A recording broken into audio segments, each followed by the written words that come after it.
વિદ્યાર્થી મિત્રો, મારી યુટ્યુબ ચેનલમાં તમારું હાર્દિક સ્વાગત છે. આજે આપણે બિઝનેસ એકાઉન્ટ 4 ની અંદર ઇન્સોલ્વન્સી એકાઉન્ટ નાદારીના હિસાબોમાં ઉદાહરણ નંબર 2 જોઈશું. ઉદાહરણ નંબર 2 ની અંદર સ્વૈચ્છિક ફેરફાર, કપટયુક્ત પસંદગી, ખાનગી મિલકત કે ખાનગી દેવું જો આપણે ટ્રાન્સફર કર્યું હોય તો એમાં હિસાબ કેવી રીતે લેવામાં આવે છે.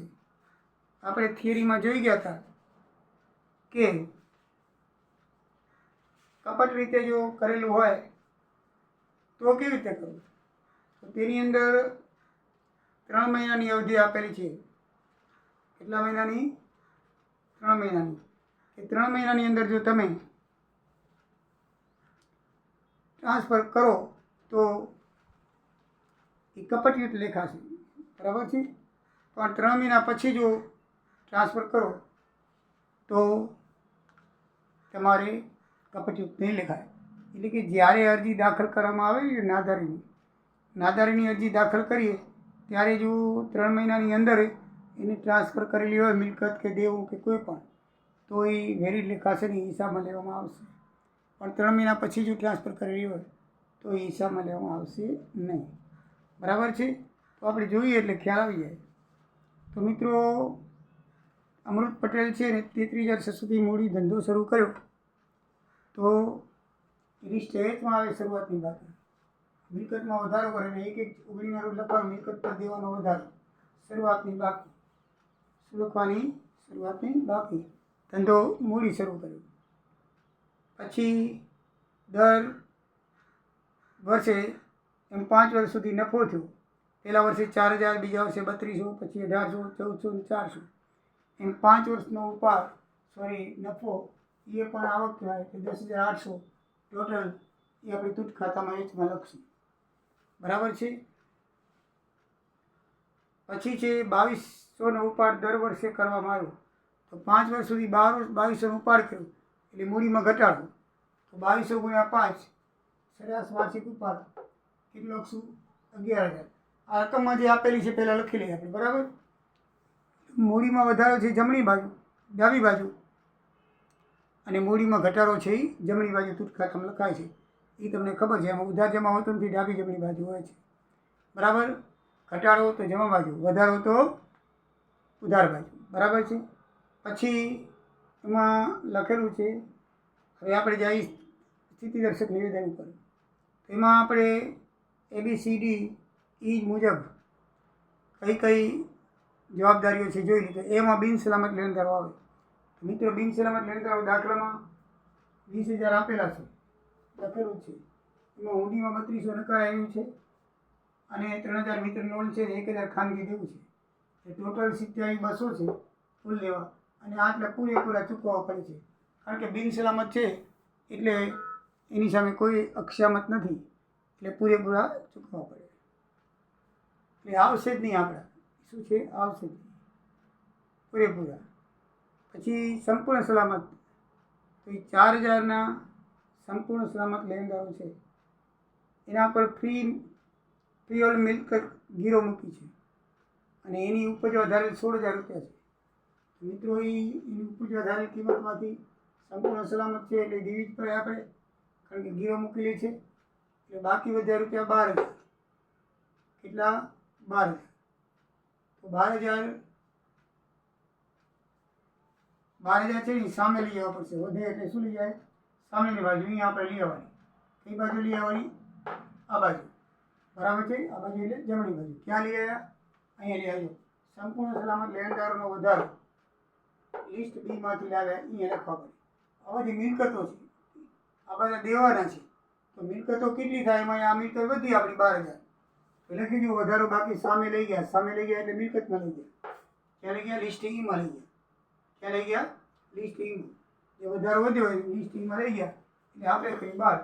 કુલ દેવા 12,000 હતા, બાકીના લઈ ગયા તો કાંઈ વધ્યું નહીં, બરાબર છે. 12,000 તાણી દીધા લિસ્ટ Eમાં, એટલે કાંઈ ન વધ્યું.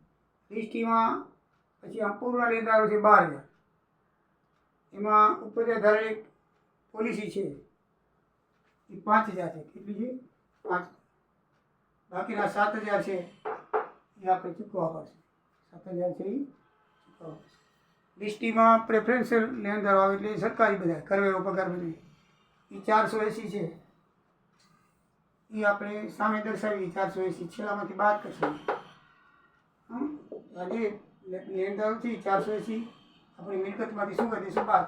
એટલે આપણે શું લખીએ સામે દર્શાવ્યા મુજબ અથવા સામે લઈ ગયા એ લખશું આપણે લિસ્ટ ડી મુજબ પ્રેફરન્સ લેણદારો એ છેલ્લે મિલકતમાંથી આટલી મિલકતમાંથી આપણે કંઈ નાખશું બાદ. બરાબર છે મિત્રો. હવે આપણે જો મિલકતો બાજુ જોઈએ તો હાથ પરની રોકડ 80 રૂપિયા, લોન પર 3,000 રૂપિયા છે. 3,080 એ તો પૂરેપૂરા મળે. સ્ટોક 8,000નો છે, એમાં આટલા માલ છે 55, 50. ફર્નિચર ફિટિંગ 800 છે, 350 માલ છે. બક્ષિસ મોટર 4,000 છે અને 4,000 આવી. હવે આપણને એમ થાય કે બક્ષિસ મોટર આવે કેમ? બક્ષિસ તો ફ્રી છે ના આવી જોઈએ ને, પણ એ કપટયુક્ત છે. જો એને બક્ષિસ લખ્યું છે અમરભાઈ પટેલે પોતાની એક મોટર 1/4/24ના રોજ બક્ષિસ હતી. બરાબર છે 1/4/24ના, અને આ હિસાબ છે 1/3/24ની નાદારીથી કરી છે. 1 મહિનામાં ટ્રાન્સફર કરી દીધી, ના હાલે. બરાબર 3 મહિના પછી ટ્રાન્સફર કરી જોઈએ. બરાબર છે 3 મહિનાનો પિરિયડ છે એ 3 મહિના પછી ટ્રાન્સફર કરે તો થાય. એટલે 1 મહિના પછી ટ્રાન્સફર કરી દીધી છે એના ભાઈને, એટલે એ લઈ આવે એની પાછી. એટલે પાછી લઈ આવે એટલે બક્ષિસ મોટર 4,000ની એની કિંમત ઉપર છે 4,000. પછી સાચા યંત્રો 8,000 એની કિંમત ઉપર છે 2,000. ધ્યાન રાખજો મિત્રો, બક્ષિસ મોટર છે એની અંદર હું તમને કરી દઉં ચોકડી કે આ છે ને કપટીયુક્ત છે. એવું છે કપટીયુક્ત. બરાબર ને? એટલા માટે આમાં આવીને કે બક્ષિસ ના આવે, બક્ષિસ ફ્રી છે, પણ આમાં આવીનું કારણ એ છે કપટયુક્ત છે. તો મિત્રો કુલ મિલકત થઈ 14,980 રૂપિયા આવશે. હવે એમાં દેવાદારો લખ્યા છે સદ્ધર, શકમંદ ને ડુબદ. આ હંમેશા લિસ્ટિંગમાં જ આવશે. હવે તમને ખબર પડી જોઈએ કઈ કઈ લિસ્ટિંગમાં આવે. સદ્ધર 6,000 છે તો એ 6,000 પૂરા ઉપજે. શકમંદ 2,000 છે એમાંથી મળશે 600 અને ડુબદ પૂરા 5,000 કાંઈ ન મળે. બરાબર છે. એટલે આ 600 ઉમેરી એટલે આપણી મિલકત થઈ 580. હવે બસ આટલી જ મિલકત છે આપણી. બરાબર ને? એમાંથી આપણે અહીંયાથી જો 12,000 લઈ આવ્યા તો એ ઉમેર્યા. લિસ્ટ બીમાંથી 12,000 વધ્યા હતા ને, 16,000 હતા, 4,000 ચૂક્યા, 12,000 વધ્યા અહીંયા લઈ આવ્યા. આ બધી મિલકત આવક છે. 12,000 લઈ આવ્યા એટલે કુલ 580 થી એમાંથી આપણે આ લેણદારો છે એ ચૂકવી નાખે 400. આપણી કને 33,100 થયા. કેટલા થયા? મિલકત કેટલી થઈ? 33,100ની મિલકત આપણી પાસે અત્યારે છે. ચૂકવવાના 34,200 છે. કેટલા ચૂકવવાના છે? 34,200. તો તૂટમાં આપણે 1,100 રૂપિયા રહેશું. કેટલા રહેશું? 1,100 રૂપિયા તૂટમાં રહેશું. હવે તૂટ ખાતું બનાવીએ 1,100 આવે તો આપણે સાચું. બરાબર છે. તો મિત્રો 33,600નો આપણે હિસાબ થઈ ગયો હતો. આ પણ થઈ ગયો હતો, આ પણ થઈ ગયું. બક્ષિસ મોટર પાછી આવી એટલે મિલકતમાં વધારો થયો એટલે 4,000 લેવી પડે મિલકતમાં આપણે. બક્ષિસ મોટર પાછી 2 જગ્યાએ આવશે, અહીંયા આવશે ને તૂટ ખાતામાં આવશે. પછી આ બાજુ આવશે હાલખાત 6400ની. હાલખાત કેટલી? 6400ની. કેવી રીતે ખબર પડી? 8 ને 5 13,000 દેવા છે. એમાંથી તમે 700 બાદ કરો, 700 આવ્યા છે. આમાં બધું જોવાનું કેમાં ખોટ ગઈ છે. એ તો ઘાલખાત આ દેવાદારોમાંથી જોઈ લેવાની. 6400ની ગઈ. પછી આ ઉપાડ વિશે આપણે જોઈ લીધું દાખલામાં. 2200 ઉપાડ કરે છે દર વર્ષે, 11,000 ઉપાડ થયો. હવે મિલકતોમાં શું શું નુકસાન ગયું જોઈ લઈએ. બરાબર. ફર્નિચર ઓર્ડર જમીનમાં 24,000. જો જમીન હતી, ફ્રીહોલ્ડ જમીન હતી 24,000. એમાં લખેલું છે દાખલાની અંદર કે ફ્રીહોલ્ડ જમીન 24,000 હતી, એના રૂપિયા કેટલા ઉપજ્યા? ફ્રીહોલ્ડ જમીનના 40,000 છે અને ઉપજ 16,000. 40,000 છે અને 16,000 ઉપજ્યા દાખલામાં લખ્યું છે. આ 16,000 રૂપિયા એટલે ફ્રીહોલ્ડ જમીનમાં 24,000 નુકસાન થયું. કેટલું નુકસાન થયું? 24,000. પછી સ્ટોક જોઈ લો. અહીં 8,000નો હતો, 5500 ઉપજ્યા, 24,50 નુકસાન. સાચા યંત્રો 8,000 હતા, 6,000 નુકસાન. ફર્નિચરમાં 800 હતા, 350 ઉપજ્યા, 450 નુકસાન.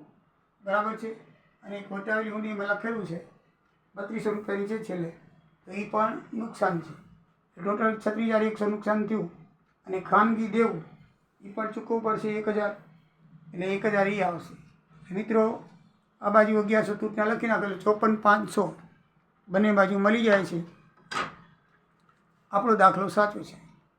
મિત્રો, આ દાખલામાં એકદમ ઇઝી છે. લિસ્ટ ABCD મુજબ કયા દેવાદારો નક્કી કરો, પછી વચ્ચે જે રકમ વધે એ તમે સામે જમણી સાઈડની અંદર કુલ મિલકતમાં ઉમેરી દો, આવકમાં, અને એ મિલકતમાંથી સરકારી દેવું હોય પ્રેફરન્સની અંદર બાદ કરો.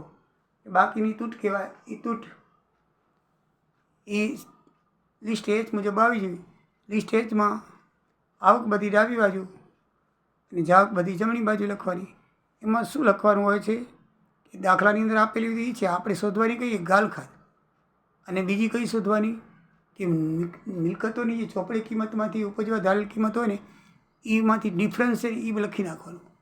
બાકી કોઈ મૂડીની રકમ લખી હોય, દાખલામાં ખાનગી દેવું લખ્યું હોય તો એ પણ કઈ બાજુ આવશે? મૂડી ઘટાડે છે એટલે એ પણ જમણી બાજુ આવે. બસ, બાકી બીજું કાંઈ કરવાનું નથી. બંને બાજુ પાછા મળી જાય તો આપણો દાખલો સાચો છે માની કરી નાખવાનો. પરીક્ષામાં આપણને ખબર પડી જાય. જય સિયારામ, જય દ્વારિકાધીશ. આવજો મિત્રો. આ દાખલાની રકમ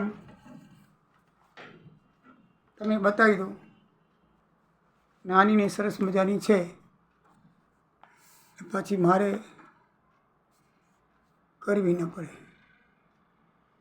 જો અમૃત પટેલની બરાબર, અને એની અંદર લેણદારો 20,000, ફિલ્ડ 4,000, સંપૂર્ણ લેણદારો 12,480, 1,000, 3,200, 1,600, 2,350, આજ પ્રસિલક ₹80 આ રીતે આપેલી છે. નીચે વિગત આપેલી છે. બરાબર છે મિત્રો. આ રીતે દાખલાની રકમ છે. બસ, અને એ મુજબ આપણે દાખલો ગણ્યો છે. ઉદાહરણ નંબર 2.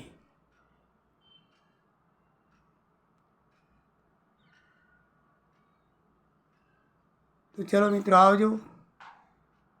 જય દ્વારિકાધીશ, જય સિયારામ.